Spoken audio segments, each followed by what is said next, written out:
and welcome back to the Paddock. We are back again with another book club author interview. This one is going to be an exciting one because it's none other than Karen Booth. And on this episode, you're joined by myself, Hannah, and Melissa, and we can't wait to talk all things not so fast with her, Formula One, and maybe a bit about her upcoming book, Too Fast to Fall. So grab a seat, get a drink, and let's get started. Yes, thank you, Karen, for joining us today. Thank you for having me. Thank you, especially in midst of the winter storm, snowpocalypse, like we were just talking about. Yeah, we're all like cozy in our hoodies and yeah, we gotta do what we gotta do. exactly. So we all love the not so fast. So we're gonna hit you with all the hard hitting questions to pick at your brain. Excellent. So I want to know what first inspired you to write an F1 romance. So, this is kind of a funny story. So I've been an F1 fan since like 2020. Like a lot of people, my origin story is, it was pandemic and somebody told me I should watch Drive to Survive. And I was sort of like, well, whatever. I didn't really know about Formula One and I didn't really think that I would get into it, even though I really like sports. But anyway, I just like immediately locked in. And so, so I've just been fan this whole time. And, but I'm also full-time romance author. And, I have a very bad habit of turning my hobbies into jobs. It's like you get interested in something and then you're like, oh, I could turn this into a side hustle, or I could, It's a hyperfixation. Right, exactly. So I was very much like, well, I'm not going to write an F1 romance because I just need to keep my F1 world and my romance world separate. And then I had a phone call with my editor and I was kind of like between books and we were talking about what she wanted because she usually has a list of like things that she's looking for. And the first couple of things she suggested, I was like, nah, just not interested. And then she said, well, what I really, really want more than anything is an F1 romance. And then I was like, okay, this is a sign from the universe that I need to do this. So I think she was a little shocked at how excited I was by the prospect. I guess I just needed permission, for somebody to ask me to do one rather than for me to decide that I wanted to do one. So that was sort of how it came about. Okay, that sounds like fun. Sometimes it takes that little extra push. Exactly. Yeah, kind of going off of that, was there anything about like F1 culture that surprised you once you started like researching it more or writing it or even through Drive to Survive? Well, the thing that I love about Formula One is that it's one of the only sports where you can literally know every single participant in the sport. You can know something about them. Hockey, football, basketball, it's just too much. There's too many. And so that was the thing that really kind of sucked me in. And I also love the dynamic of the idea of like two people on the same team. So they're like, their most direct competitor is also their teammate. I just thought that was a really interesting and cool dynamic that isn't really something that I've ever witnessed in other sports. So those were the main things. Just kind of the dynamics of the sport, I guess, were what drew me in. Yeah, There's just it's very interesting. It is. There's so much going on in F1. Like you can never. There's something every day. I feel like, especially with the last few years. Yeah, no, absolutely. And then once you get invested in the drivers and their lives, and then once you acquire F1 friends, because of course that is necessary, then it becomes a lot more fun because then you can like text people and be like, oh my God, did you see this? Did you see that? Yeah. It's very fun. Yes, I have to agree with that. It's once you find out one person or like some mutual like for years and you see them spark an interest, you're like, oh, Right, right, Let me tell you some stuff. And right, then you're exactly. nonstop texting them. Yep, Yes, yep. absolutely. And that just makes it way more fun because then it's like a social Mm-hmm. thing too. Yeah, exactly. Yeah. And then you can get fun little groups to go to Grand Prix and everything. So I haven't done that yet. listen, Soon. Very sad. Here's soon, me making my soon, sad face. soon, soon. You never know. The universe You works in never very know. mysterious ways. That's So true. That's for very sure, true. for sure. That's Now, very true. Perrin, I really like the way you went with the female character. Is it Mia or Maya? Mia. Mia, okay. Yeah. Mia, being a podcaster like us, Yes, of course. who essentially she's just like unapologetic and like stays true to herself. Like she's always having like her hot takes, like never, is not like a cookie cutter, like with how she talks about like the drivers and everything. That's what I really liked. I was like, ooh, okay, spicy. Right. Um, so I want to know like what made you write Mia as like a podcaster as opposed to someone that may work on a team or may work within like the F1 world or even like a WAG. Right. What made you go that direction? Right. Well, a couple things. First off, I really wanted to write an everyday person. Um, because yeah, I've written a bunch of romances that are, a normal person, I guess we'll call them, and a famous person. And I don't know, I just like writing about that dynamic and what it's like, and realize, helping people realize that famous people are real people too. Hmm. But I'm also just a podcast person. And so as soon as I got into F1, I started listening to podcasts. And, at first I started listening to just kind of the regular ones like F1 Nation and the Checkered Flag and, Yeah. sort of the mainstream ones. But then once I discovered the fan run podcast, that was when I was like, oh, this is so cool. And then when I found all the female run fan podcasts, I was like, this is even cooler. It's like this whole little world that I didn't know Hmm. about. So I just thought that would be, I don't know. It was just what I was drawn to, the idea. It's funny, I didn't really even think about it that much. It just kind of popped into my head. Yeah. So, um, No. but that We're was where we're it big came from. fans. Yeah. Yeah. We all loved her for sure, for sure. Now, when you were writing your book, what inspirations did you use for your tropes, especially in this one where it's like more of like an enemies to lovers, but at the same time, like Mia is like a fan of our man Xander. Right, right. But he wasn't too fond of her at first. No, not at first. Yeah. So what made you decide like that kind of trope for Well, this story? I love enemies to lovers, especially if there's some humor in it, if they can be Mm-hmm. snarky to each other, but they're also flirting at the same time. To me, that's just like the most fun to read, the most fun to write. Mm-hmm. So I just, I wanted, it's like Mia is sort of uncertain of herself in a lot of ways, but for the most part, the person that she shows the world is not uncertain of herself. She's just doing her thing. She's saying these things, and she often ends up second guessing herself later, like, oh crap, why did I say that? But so I liked that because I knew Xander. I mean, all those drivers have to be so measured Mm-hmm. when they're speaking. A lot, they're not going to just blurt something out that's stupid.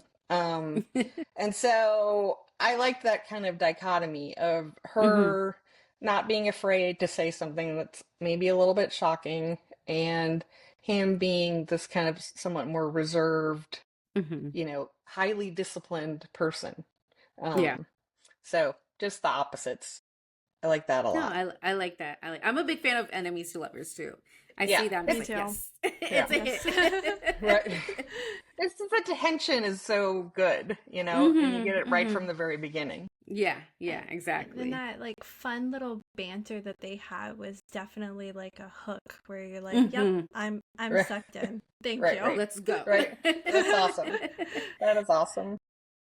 Now, what part of Mia's personality do you think readers connect with the most? I know you mentioned she being like a real person, but was there anything else that kind of really stuck out?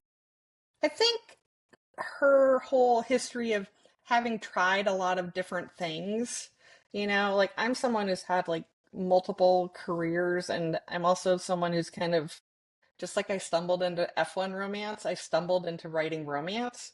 And so that, sort of turned up in her personality, that she's interested in all these different things. And she's not afraid to try them, but I think she's also looking at herself feeling like, well, this makes me aimless, because I've tried all these different things. When really, I think Xander admires that about her, because Mm-hmm. he's done one thing and he's devoted all of his time and energy to this one thing that Mm-hmm. requires that kind of dedication. But Yeah. so I just thought that was relatable, because I think a lot of us, it's like you get a job or you go to school for one thing and you think you're going to do it, and then you get into it and you're like, oh, this is not really what I thought it was going to be. And then or just for whatever reason you have to move, you have different kind of chapters of your life where you're doing different things. And I thought that Yeah. that would be relatable to readers. It's also a bit inspiring to people Mm-hmm. who are stuck in like one particular niche. Kind of gives Mm-hmm. that motivation to try more things. Right. Yeah. Yeah, I agree. I absolutely. agree. Yeah. Now, I know you mentioned Xander, but what do you think motivates him more? Is it more of like ambition or fear? Well, that's an interesting question. Um, I think it's sort of equal, but I think his fear is his fear of letting down other people, Mm-hmm. specifically his family, because of all Yeah. the sacrifices they made. And that was something I pulled from real life F1, just because there's so many drivers, who didn't grow up with a bunch of money, who didn't have means. Mm-hmm. You think about like Esteban, his parents selling their house so that he could Yeah. drive. Yeah. So, that's a lot of pressure from a young age, because these guys are karting at, As soon as they insanely walk, young. pretty much. I know, it's pretty much as soon as they walk. Um, so that's a lot of pressure, to deliver. And Yeah. it's also, they're chasing this kind of impossible thing, the Mm-hmm. idea they all want to win a driver's championship, right? I mean, it's like we know this about the sport, but Everyone. Yeah. right, a very small percentage of them, because only one person wins the driver's championship. It's not like other sports where, um, Mm-hmm. and so I just think it's a lot of pressure. It's a lot of pressure. So I do think that fear comes in there. But then otherwise, yeah, he's just driven to get in the car and go fast. I Hey, don't And blame he, them. yeah. yeah. I'd be with him too. You're Yeah. right. Yeah. Now, what was your favorite character in this book? Um, I just really fell in love with Xander for sure. Mm-hmm. And that typically happens over the course of writing a book. In fact, if it doesn't happen, then I'm like, I haven't done, there's something I missed. But I really liked Xander's sister Freya, was just kind Mm-hmm. of like an instigator, and also a little bit like Mia, in that she wasn't afraid to speak her mind. Um, and so, yeah, I really liked them a lot. We love like the smaller characters. They're not necessarily the main, but they Hmm. bring a lot of like fun like Mm-hmm. add additions, I guess per se, to the book. I Right, agree. right. Which character do you feel most attached to? And or which character challenged you the most, would you say? I think Mia challenged me the most, just because she was like in my head, like doing all this crazy shit. And I was sort of like, what are you doing? Like, and so that was she just kind of turned out to be a little bit more of a live wire than I Mm-hmm. originally planned. I didn't really plan it that way. I mean, I had a very basic concept of a person, and then they just sort of come to life while you're writing. Um, but she definitely surprised me the most, and I love just her more neurotic human moments, Mm-hmm. um, where she kind of just, this is too much for me, because it is true, she's thrown into this situation that's just kind of bonkers. And Mm-hmm. it's exciting, and it is a world that she, you know, probably had thoughts of maybe wanting to be a part of someday, but the way she's just thrown into it is, I'm sure, overwhelming. And well, it Yeah. definitely was, because she was telling me so.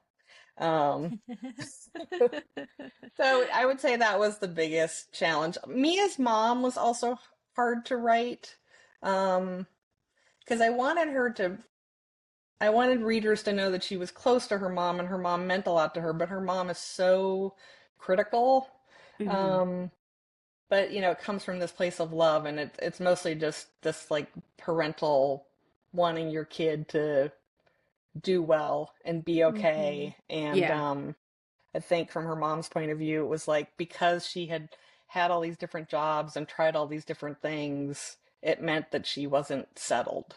Hmm. And Yeah, kind of equating that with being okay. Yeah. No, I that get that that. definitely makes sense. Yep. I feel like Mia, yeah, definitely someone that a lot of people can connect to anyways, and like I can see that challenge. You're coming up, fresh out of college, and you're like, okay, you may have like something in mind that you want to do, or you don't know what to do, and you get thrown into like the actual adult world, and then your mind changes. You're like, um, frontal cortex develops fully Exactly. essentially. Your prefrontal cortex I know I went closes. through it. Yeah, Yeah. I went through Yeah. that like myself too. So it's like I always like look back and I'm like, yeah, I like wanted to do this major, then I changed it to this, and I did that. I took a break and then I went back, and so Right. Right. definitely yeah. And then Right. I had those, even like Mia, I had those talks with like my parents where it's like, what are you gonna do? Like when I'm like, I don't know, like I'm working, like I'm doing Right. okay, but then like in the Yeah. back of the mind, it's like I know I need to like decide something. So Right. Well, and in yeah, my mind, to me, that's like a way healthier way to deal with the world is to mm-hmm. not say, I picked this one thing, and even though I don't like it, I'm just going to keep doing it, Yeah, because exactly. it pays the bills or whatever. Yeah. So, I mean, Literally. and that's something that's not really, like, it's not really normalized in our Mm-hmm. society. It's like, so much pressure to like, you go to college and you pick your major and you stay Mm-hmm. in your major and you graduate and then you get a job related and it's just such a constraining path. It It's is, yeah. obviously it's not going to work Yeah. for everybody. Mm-hmm. No, it's almost like everybody craves stability, but they don't necessarily know how to get there. It's like you go Yeah. from 0 to 100 within a matter of like 4 or 5 years. Right. Right. Yeah, yeah, Yeah. yeah. No, that makes perfect sense. Exactly, yeah. So Karen, was there a moment in your journey writing Not So Fast that you thought this is actually happening, like a full-on pinch me moment? Yeah, I mean, part of it is that some books are just so hard to write, like just like Mm-hmm. painful. And this book was not. This book, like, I was waking up in the middle of the night with, Wow. Xander and Mia talking to me, and like the second I get in the shower, it's like Mm-hmm. so um so I think that was, just it was so fun to write it, and because I'd had that hesitation about, combining my love of F1 and my Mm-hmm. job, um, that felt really good, Yeah. And then when I finished the book, my editor, came back to me and she was just like, you know, you know, she was very impressed with the book. And then, which, editors, they read a gajillion books. They'll Yeah. usually just say, this is great. But, and my editor is not very, effusive, I guess, with Mm-hmm. her. She just sort of like, this is great. Thank you. But no, she really like went on and on about how much she loved Oh, it. that's And great. then they have at Harlequin, they have this kind of internal thing where they have people from all these different departments read a book, um and they all read it at the same time, and that did really, really well in that sort of I can't, I guess they were kind of reviewing it or whatever, but Mm-hmm. this is way before it came out. But that was really it was, that feedback was also extremely positive, and so that was it's just it's nice when things go your way, Hmm. because being a writer is a very like up and down kind of Hmm. business. So Yeah, I can imagine. yeah, so it's just nice to work on something and have people love it. I mean, it's as simple as that. Yeah, I get it. Yeah. And probably also when you love it, it makes it even more fun to write. Oh yeah, no, for sure. In fact, if I don't love it, then there's something wrong, and that's usually my brain just telling me there's something wrong with the story. But yeah, I mean, of course, and this book was very, very, special to me, and so yeah, so turning it in and then having that kind of reaction was just very gratifying. Yeah. Now, what do you hope readers feel when they read or finish Not So Fast? I always want the end of my books to be kind of like a hug. Um, you know, I don't um I just want that like positive, uplifting feeling. I do want people to feel like this is very much a book about anything is possible. Um, and it's great to chase the things that you love and are excited about. And I think it's also kind of a lesson in being brave and kind of taking a leap or several leaps when they're presented to you. Sometimes I think people think, if you get an opportunity, oh, I'm not ready for this. Sometimes you just have to say yes, even if you're not ready, because someone else who's also not ready might say yes instead. So, those are sort of the takeaways. But, of course, love conquers all. I want people to feel like that at the end too. Um, me and Xander, it's a very improbable couple. Hmm. So, you know, I love the kind of fantasy of that. It's very, um, it just makes you think anything is possible. Yeah. No, I Yeah, like there's what go ahead, Hannah. no, I was just gonna kind of say it gives all those fangirls out there a little hope and dream per Right, se. right, right. I still have a chance. Literally, Literally. literally.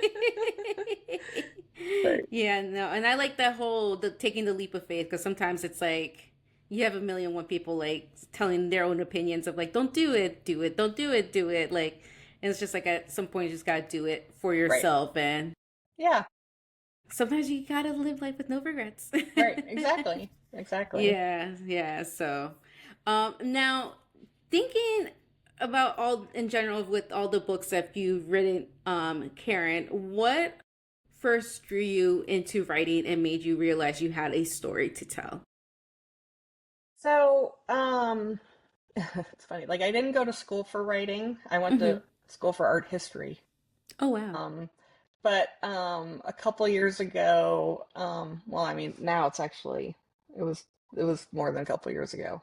It's 2011, I guess at this. Oh my God. 2011. Yeah, our house burned down, and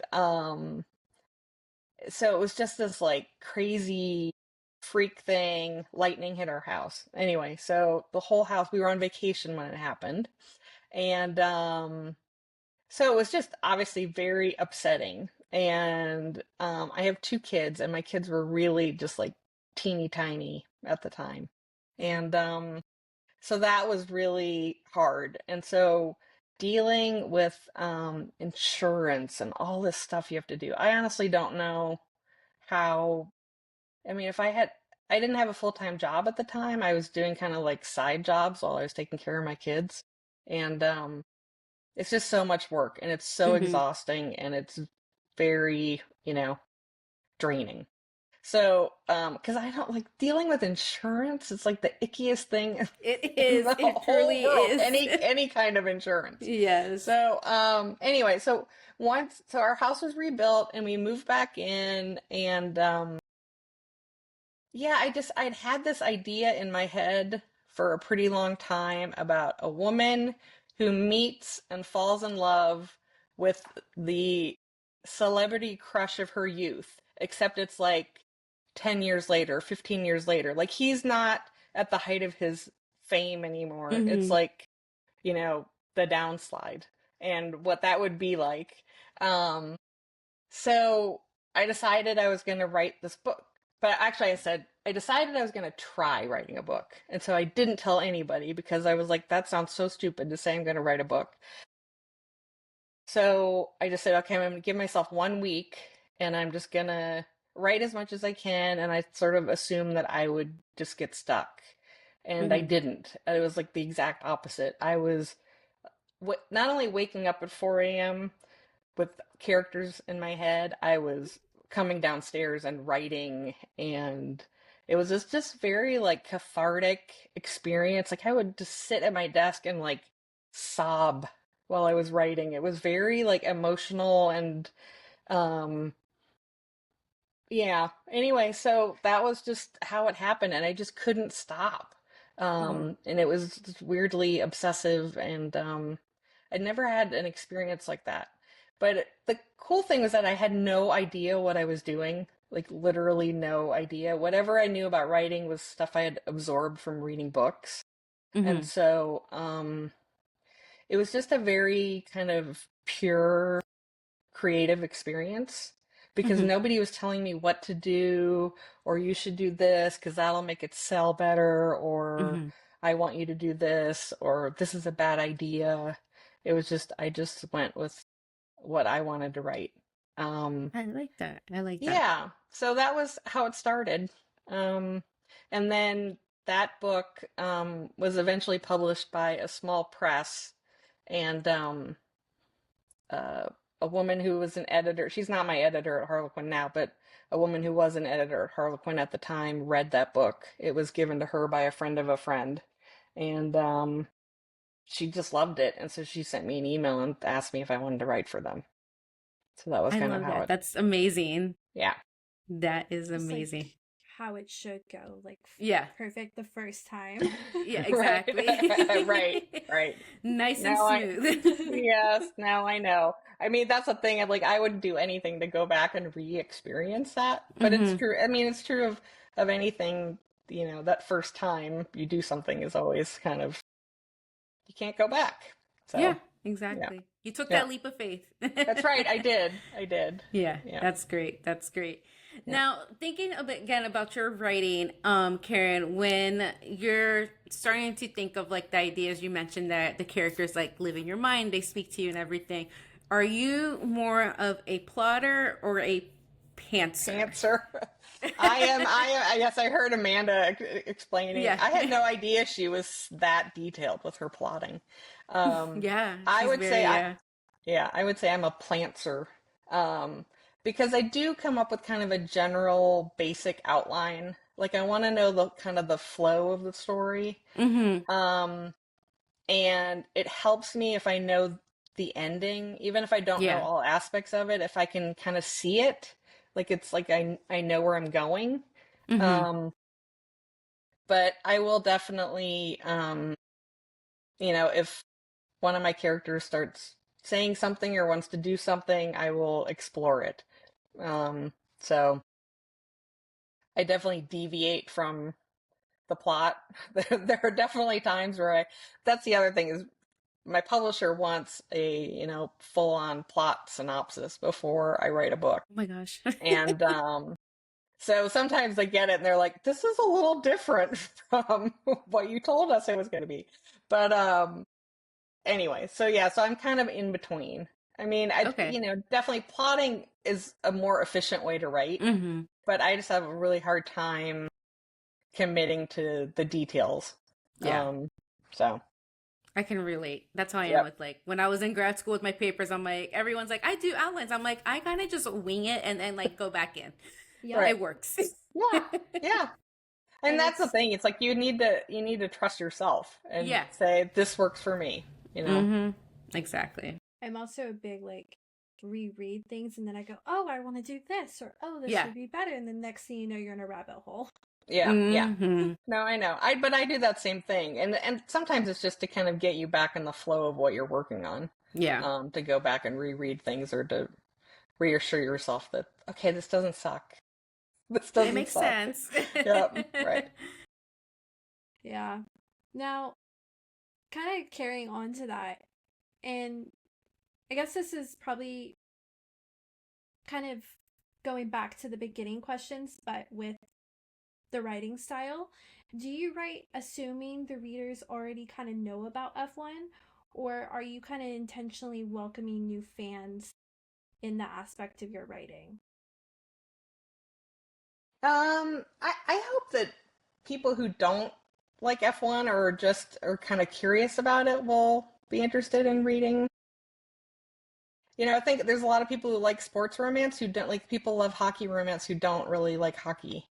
Um, maybe they've seen Carlos on Instagram or something and they're like, "Ooh, what's that all about?" But they wouldn't you know, like the rest of us watch practice, qualifying, the full on, the We're in race, the deep. debrief, so, um, yeah, I mean, I'm hoping, the audience for F1 romance is just, I feel like just getting started. Um, which is cool that it's happening at the same time that the sport is growing so much.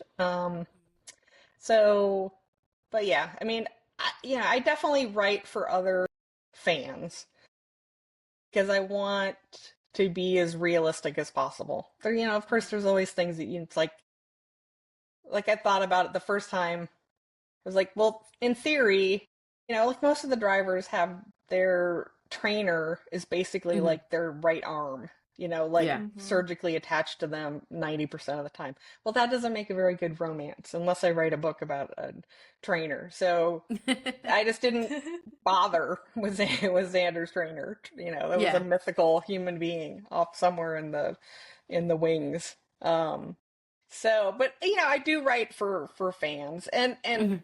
that's been one thing that's been really cool is just getting comments from other fans who are like, "This was realistic, thank you," or whatever it was Yeah. aspect of the book that they found was true to the sport. I want to be as true to the sport as possible without getting too bogged down and you know, there's no DRS this coming season, but like explaining DRS or whatever. I did Yeah. explain DRS, but very briefly. So, No, I mean, I feel like I most like people that. can understand the concept of a race, you Yeah. know? Exactly. Yeah. Right. Exactly. So that's Yeah. one advantage we have. Yeah. That's not too hard to understand. But there's so many other little things that go in there that you have to really watch the sport to appreciate. Mm-hmm. Yeah, I Agree. agree. Yeah. It's always like a fine line, I feel like, especially with like sports romances. Like you mentioned, like I don't I don't like hockey, so I'm not gonna read like a hockey romance book, but I know Hmm. like that's all the rage right now. But Right. I like soccer, so like I know a very big author had like her romance. I think it's supposed to be a trilogy. She only has two books out. Um of like soccer romance. I'm like, oh, this is like right up my alley. And Yeah. it had like that nice like balance of like the actual sport mixed in with like the behind the scenes stuff and then like the actual romance. So I'm like, okay, I'm like, I need more of this, please. Right, Like right. this is Yeah. the Yeah. one sport besides F1 that I really enjoy. So it's nice to know like there's like that equal balance where it's like those non F1 fans can enjoy the book and then maybe spark that interest and get Yeah. into it. You know, Yeah. it can happen. It's possible. So That's my hope. yeah, Yeah. we can hope. Yes. I would love to meet someone be like, yeah, I got into the sport because I read an F1 sports romance book, and I'd be Right, like, you right. know what? Which one? Yeah. Exactly. Yeah. Which one was it? I did a signing at a Barnes and Noble where it's like Hmm. usually at those they just have you come in for like 2 hours and they kind of Yeah, park you at a table. Um and the number of because just women will see the cover and they'll be like, "Oh, what is this about?" And the number of F1 fans who had no idea there was such a thing as F1 romance was just yeah, astounding to me. I yeah. was like, Yeah. okay, you watch the sport, you know what the drivers look like. It didn't occur to you that someone was going to put two and two together and Right. write a book Take about it. advantage. But anyway, so um, yeah. But anyway, it's kind of interesting. Yeah, it's starting to gain popularity, which Yeah, I'm pretty happy about. So yeah. Me too. Me too. now, thinking about Not So Fast and like other books you've written, Karen, have you always known where your series were like headed, or has it surprised you like along the way? I know you mentioned like you for your editor, like your team and everything, they would like a synopsis of like the book and everything. Do you do that same thing where like the synopsis you have to have like the synopsis for like the series, or just kind of go with I the am vibe? I go with the vibe. I am Okay. like really bad at it's hard enough for me to conceptualize a book from beginning to end. Hmm. The idea of like doing like three books in a row and knowing the whole entire thing just is Yeah. very overwhelming to me. So that's why I usually just have a character, have some characters overlap. Um, and so that's basically how I do it. Hmm. No, that makes sense. I Yeah. like that. Yeah. Yeah, And it's too then, much. I could never write like fantasy or whatever where you have to do all this world building hmm and it yeah. Yeah. I just would not yeah, be able to do it. My brain we wouldn't be are able to big handle it. fantasy fans, and even as Uh-huh. readers, like going into like a new world, like it can. I feel like sometimes it can be like such a hit or miss thing because like you'll have like some where it's like so good, so detailed, but it's not like so heavy, and then other ones where it's like, okay, can we have like some action, like something happen? Well, I mean that's exactly it's the same thing as the balance in sports romance. Like you have to Yeah. have a balance between all these little Hmm. details that you need to know to understand the world you're in Yeah. and the romance. Exactly. Yeah. Yeah. Exactly. Yeah. So now thinking about you have a new book you're about to write and everything like that. You're in that beginning steps. How do you get yourself into like that flow state of writing your stories in your zone? Um, a lot of times I'll go and just reread what I've already written. That will Hmm. usually spark things. I have like 700 notebooks all over the house so I'll Me like too. write in myself notes or whatever. That helps me get started. Usually once I get started, then, I get into the flow state pretty quickly. But I also I work from home. I Yeah. have to have absolute silence when I'm working. Like I can't I have friends who can go to like coffee shops and Oh yeah, write. no. There's like no way. Absolutely no I'm the way. same And way. I can't listen to music either. Like it's too distracting, even though I love music. So sometimes I Hmm. will have a playlist and I'll listen to a couple of songs from it to kind of get myself in that Hmm. headspace. But then I turn the music off and then I write because I Yeah. can't. It's just the way my brain works. Like my husband can totally, I can walk into a room and if he's at his laptop and I can start talking and he doesn't even hear me. Yeah. He's one of those people just has this like hyper focus and I don't have that at all. I'm like a squirrel. So, Yeah, I'm the same way. I'm a yapper. Yeah. I like working from home a lot more than in office. yeah, I wouldn't be able to do it around a Yeah. bunch of other people. So, Hmm. plus you also, when you're writing, you have to make yourself vulnerable. So obviously that's Exactly. not Yeah. something I want to do in a coffee shop. Hmm. Like start feeling vulnerable, start Very crying, understandable. start laughing, start, whatever it is. That's very So, understandable. yeah. I get that. Question for you. Is there a Okay. trope that you haven't written yet that you're dying to tackle at some point? Um, hmm. That's an interesting question. I don't think so. Um, there's one like I haven't written a lot of friends to lovers, and but I think that's a trope. Like you have to have the right kind of. I think that could work in like an adventure romance kind of thing where Hmm. they're friends and then they're thrown into this impossible situation. They're on the run from somebody or whatever.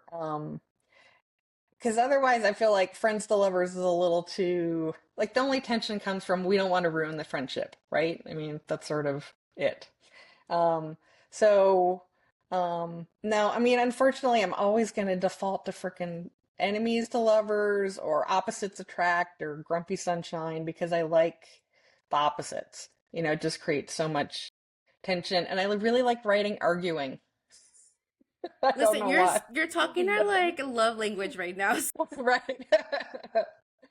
There's nothing better than like the kind of bantery argument, Oh yeah, you a know. hundred Oh, percent. yeah. Yeah, Yeah, yeah. yeah, Especially when like you start to like you don't see like the character realize it, but you realize like in their banter and like in their arguments and everything, like they're starting to like develop that attraction. You're just like, ooh, I can't wait to see right, that happen. exactly, Or you read exactly. it Yeah. and you like start giggling because like you're Yeah. Yes. laughing with them and you feel like Yes. you're there, but like Right, almost like a It's the shadow best on the feeling. wall. Yeah. right, right. Yeah, yeah, yeah.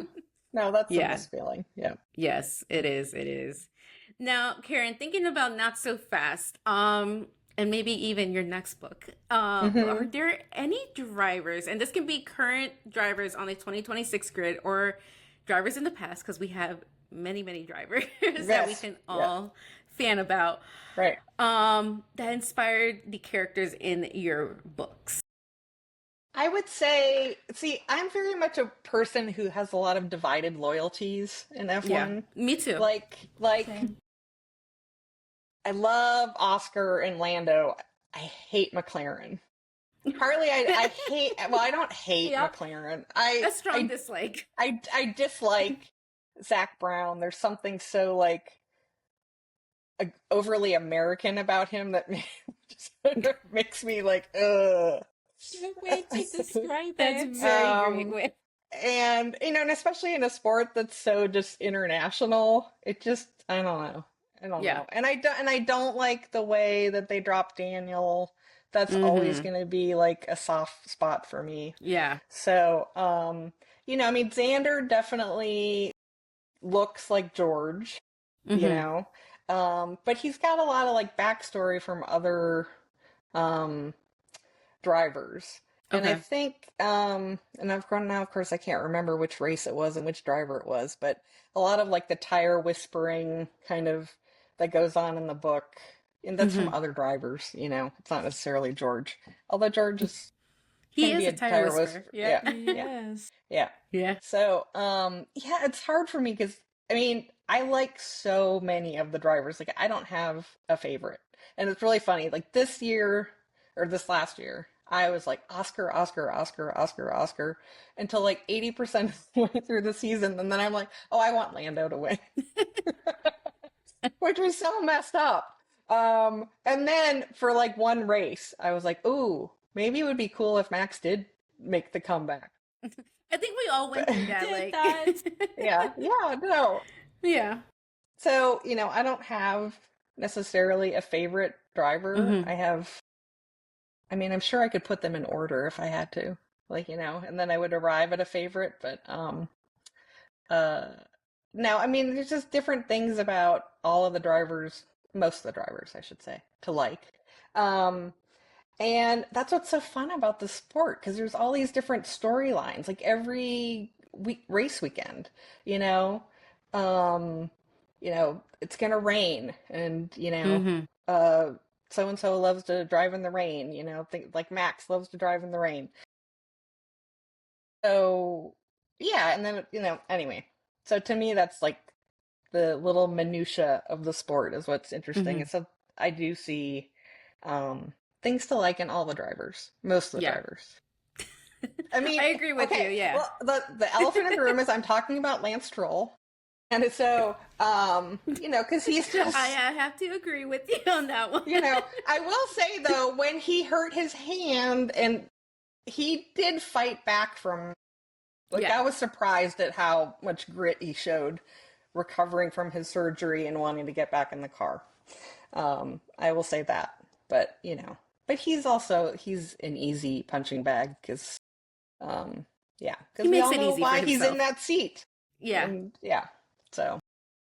I think you and I will have to talk about this a little Yeah. more Okay. later. Please. Yes. Yeah. Yeah. Now, I know you had mentioned that like you add in like little like details, like the whole like the tire whispering. Sorry, that was my dog. The tire whispering, the whole like driving in the rain. Were there any like real life incidents in this world that you use as inspiration for a moment or a conflict in Not So Fast?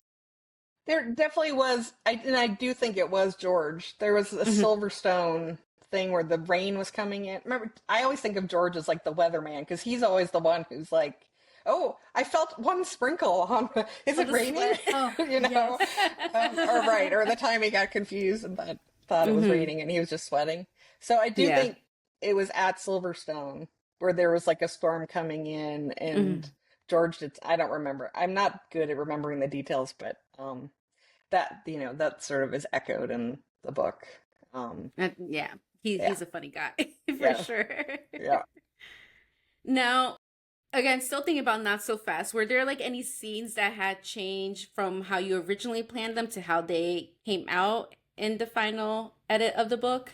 There's a couple, like there's that scene in Italy before Monza where they're like kind of trying to get away from that creepy British reporter and they end up Yes. running out the back of the hotel and they end up in that little park where he normally goes to like I totally invented this park. I don't think it exists, but um that was just one of those scenes like I was kind of surprised how sort of tender it became, even though they're not romantically involved then. It's like Mm-hmm. you can kind of see them becoming friends, which I really liked a lot. And I thought there were some good bits of dialogue, like when she gives him shit for his epic hair. Um, that scene, and then the funny thing is the scene with the laundry, where she gets all freaked out about his clothes and her clothes being in the washing machine together. She's like, it's just too much. It's all gonna be willy nilly in there together. Um, that was something that just happened purely by accident, and it was literally because I was like, "Oh God, they've gone to like X number of races, European races. They've been like, you know, just on the road, going from race to race. That somebody needs to do laundry at some point." I mean, like I was thinking about that from a practical standpoint, and then Mia started kind of talking to me and being like, well, I need to do my laundry and then he needs to do his laundry, not together. Um, and that was anyway, that was just a total accident that, just happened. And it was a good way to kind of reveal or explore the state of their relationship because they hadn't really um they knew they liked each other a lot. But they hadn't really talked out a lot of things and, some crazy stuff had happened at that point. So, um, that was just like one of those fun surprises that, happens when you don't plot out everything. Yeah. Now, kind of going on the synopsis of like the storyline, what was probably the hardest scene for you to write? Was it like the first kiss, the first emotional confrontation, or the ending? Um, I mean, the first kiss is always hard to write because you want to make sure there's like enough excitement and anticipation in there. And so I usually have to take like several runs at it. And then also you want it to feel natural. And so, you have to work up to it. Um so yeah, I would say the first kiss is the hardest part. Also just because he's a famous person and he has a lot to lose by kissing this mouthy podcaster. um like behind one of the hospitality trailers in the paddock. So, anyway, so yeah, I had to make it believable from that standpoint. Yeah, because of course he doesn't want her running around and being like, "Oh my God, Sandra Bishop kissed me," Yeah. and yeah, Talk about it on her podcast the next day. right, exactly. Like the juicy Yeah, tea. right, right. No, I get that. And kind of like going on that with the writing, I have to ask, what were your Hmm. thoughts on red flags in romance and red flags in F1? What do you kind of Okay, think overlaps coming from you as a writer who had to write some of that? okay, wow, that's hard. Um,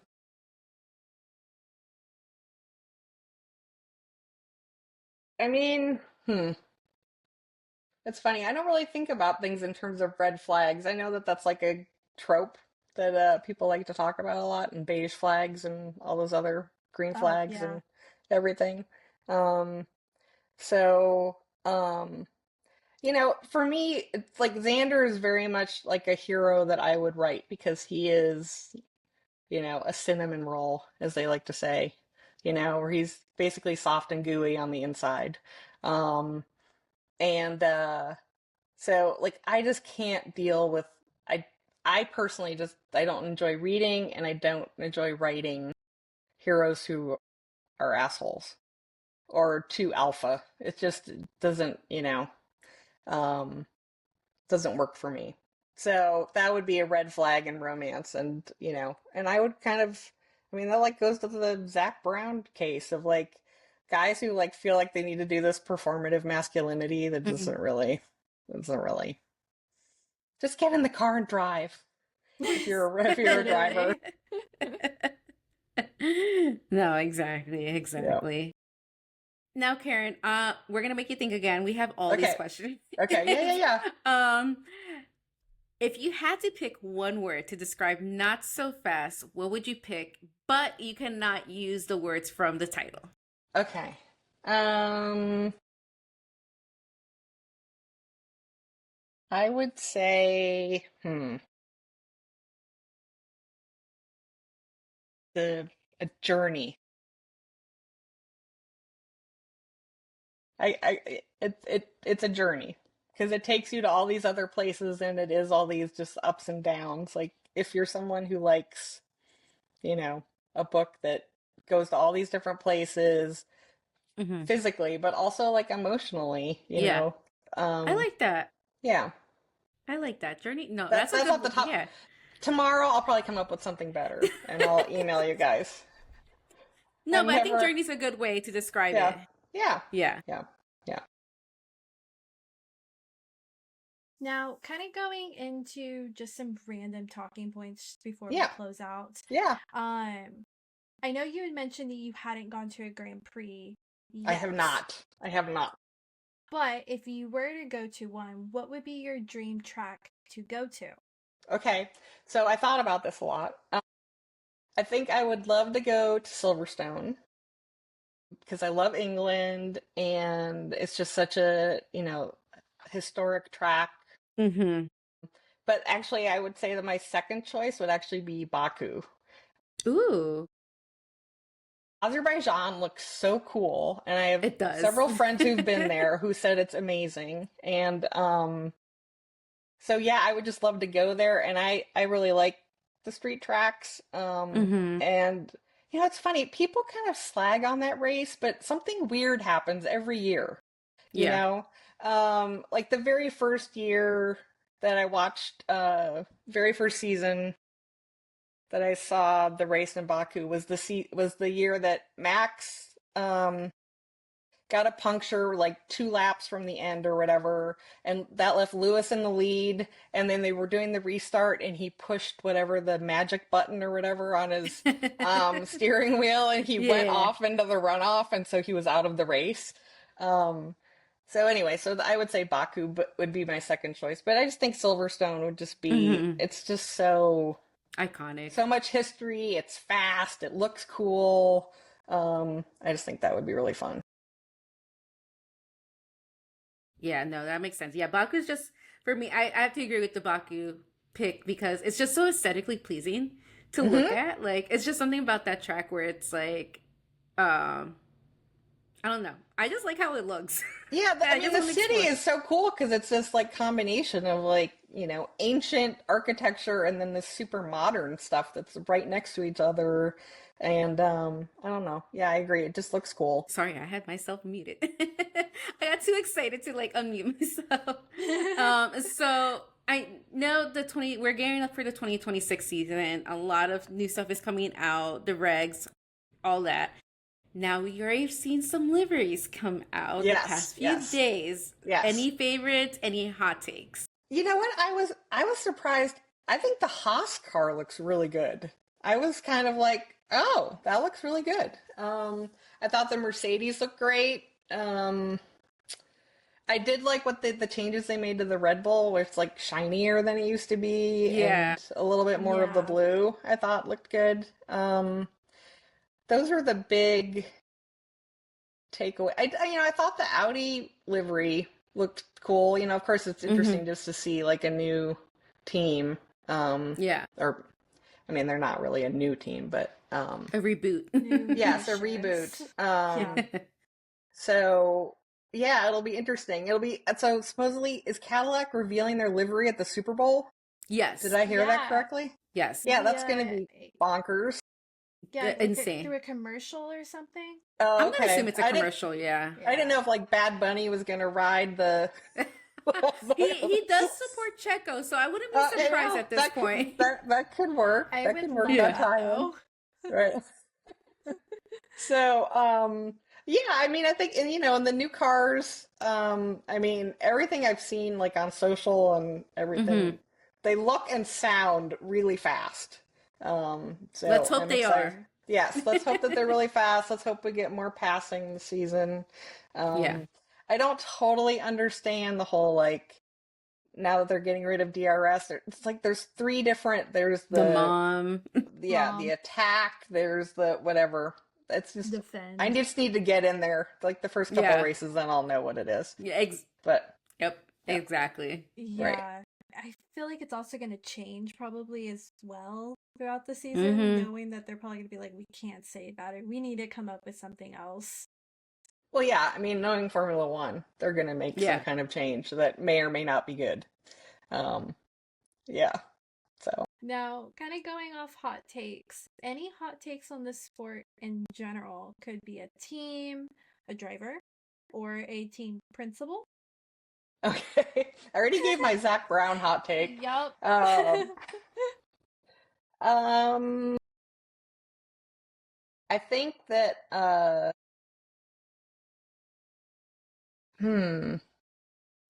I think like last year, I think with Max, because I'm not necessarily a Max lover, but I don't hate him, and a lot of Yeah. people hate him.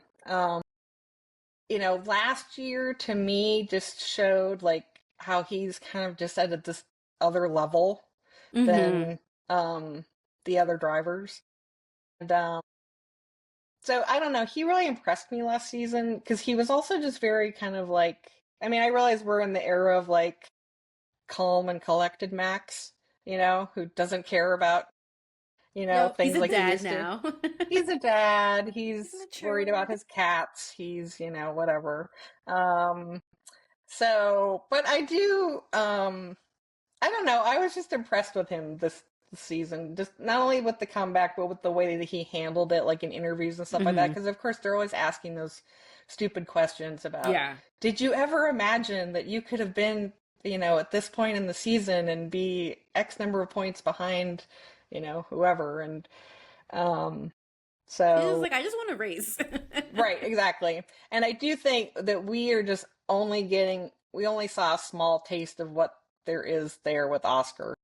I think that next season is going to be really interesting because I think he sees all the opportunities that were lost last season, and he's not going to let that happen again. He's just way too focused and too on it. So I think that's going to be interesting. I really, really, really hope Lewis can have a good season. Because last season was so depressing, seeing how sad he was at the press conferences afterward. And I don't think Ferrari, that team, it's like they don't treat him like Lewis Hamilton. And I mean, I don't know, is it just me? It's like the way that his engineer talks to him, and although I heard something. There's a rumor. There's a rumor that he's getting a new engineer. So maybe that'll be better. But I'm just like, you're talking to freaking Lewis Hamilton. Like, he knows what he's doing. Don't like what a remind privilege him it about is to these. work with him. I know, exactly. Yeah. So, and then I'm just excited to see like how the drivers who were rookies last year progress, especially with the new regulations. That's a big thing. Like, you get 1 year in the car, and then okay, now it's a totally different car. Get used to it. Yeah. And then I'm also really super excited to see how Isaac does, or Isak, depending on who you're talking to, and see how he does in the Red Bull. And I just hope that, I kind of feel like now that Helmut Marko is out, that hopefully he'll get a full season to figure it out, that it won't be this, because the way they do it is just stupid, We all agree. We all agree. Yeah. Yeah. We all agree. Now, thinking about Mia and Xander, if they were to show up in the F1 paddock, who Hmm. would they vibe with and who would they totally clash with? Oh, okay. I think that they would vibe with I think that they would want to go like hang out with like Carlos and Alex and like hang out Yeah. in the Williams garage. Um and I think that they would um who would they clash with? I mean, the low-hanging fruit is Aston Martin, but I like Fernando, so I don't know. Yeah, they'll clash with He's the Lance Stroll exception. because yes, yes, they'll clash with Lance Stroll. Valid, He very he valid. won't have time for them, and it will annoy Mia, and then she'll say something really embarrassing in front of Xander to Lance and regret it later, but not totally regret it. Yeah, totally makes sense. Is there an F1 driver or a team that you think would make a perfect protagonist in a romance or a thriller novel? Oh.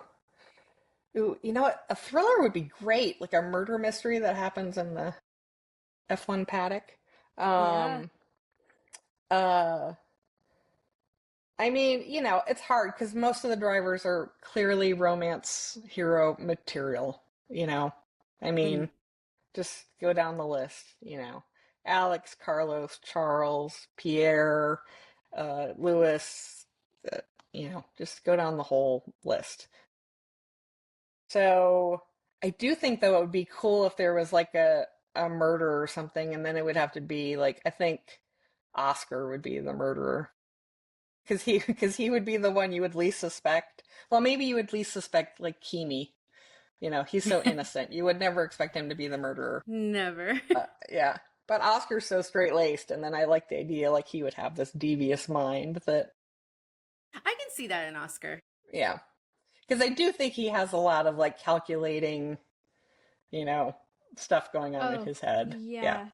And Yeah. he's so quiet, and Yeah. his girlfriend's like wanting to be an engineer, so I can see the mindset.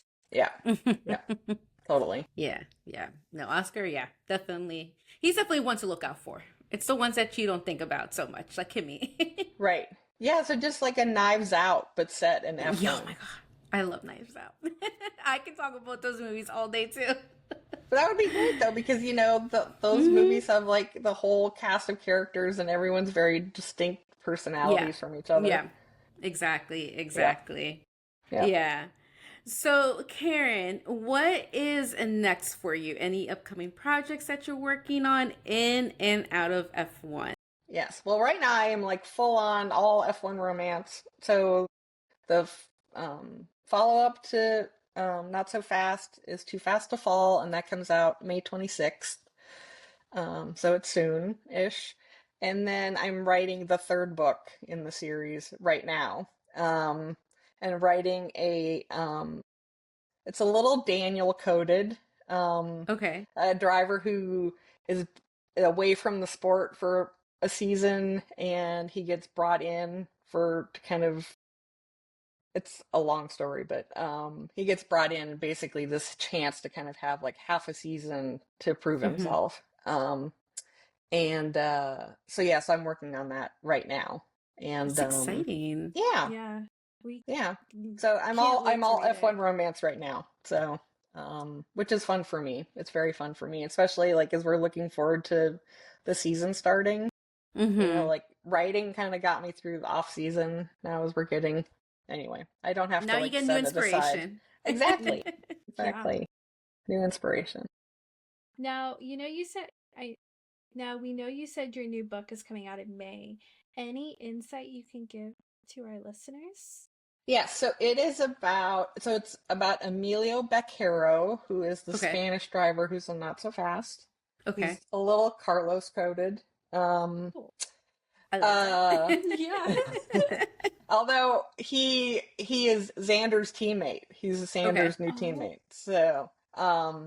So Mia's in this book too. And then the heroine is a dog nanny. Um Ooh. So, because Emilio has a dog, and Mm-hmm. I just thought that would be cute because people, I mean, including myself, love the driver's pets so much and know all about them and everything. And so, obviously, of course, like Charles is like Leo having his own Instagram and stuff like that, sort of inspired it.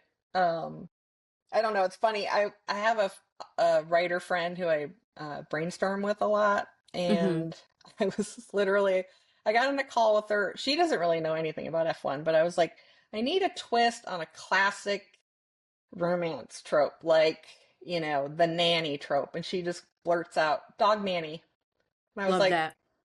oh, Yeah. okay, yeah, that works actually with the sport and this, and that was Mm-hmm. kind of all it took. So.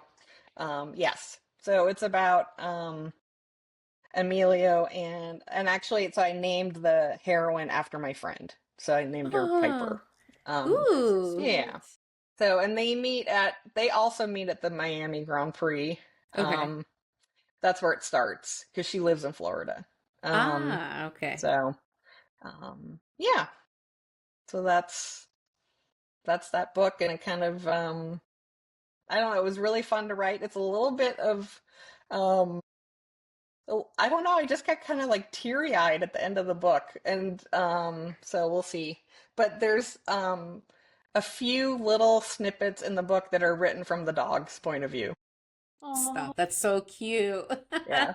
Because can't he's kind wait. of playing like matchmaker. Basically, he's had all these dog nannies who he hated, and so he's just begging. He just wants I Emilio to love hire that. someone who he likes, and then Yeah. Piper comes along, and he loves Piper. So anyway, it's cute because at the beginning, he's like, I'm so in love with Piper. I know she's paid to watch me, Oh. but I love her, and I know I haven't known her for very long, and to me that was Stop. sort of like echoing what's in so many romance novels where Yeah.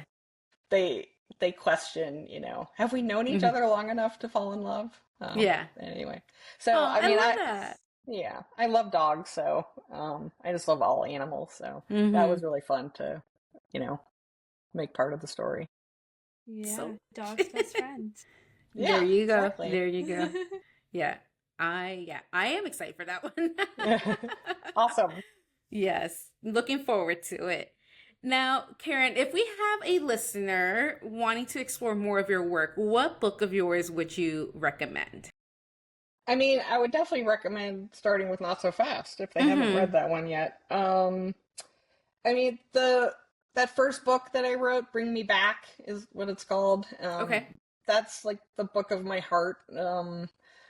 Uh, it is, yeah, it's about a woman named Claire who's a music journalist, and she is asked to interview the British rock star crush of her youth. And Mm-hmm. he's beyond his glory days. So that one I wrote the book I wrote before Not So Fast is called Swap and Smell the Roses. Okay. It's about it.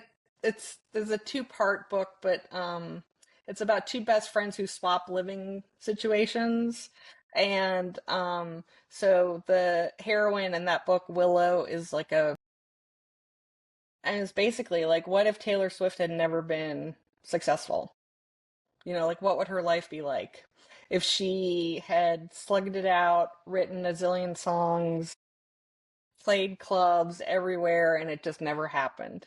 And so she's kind of burned out by failure, and she meets this guy, Reed, who's a chef who's burned out by success.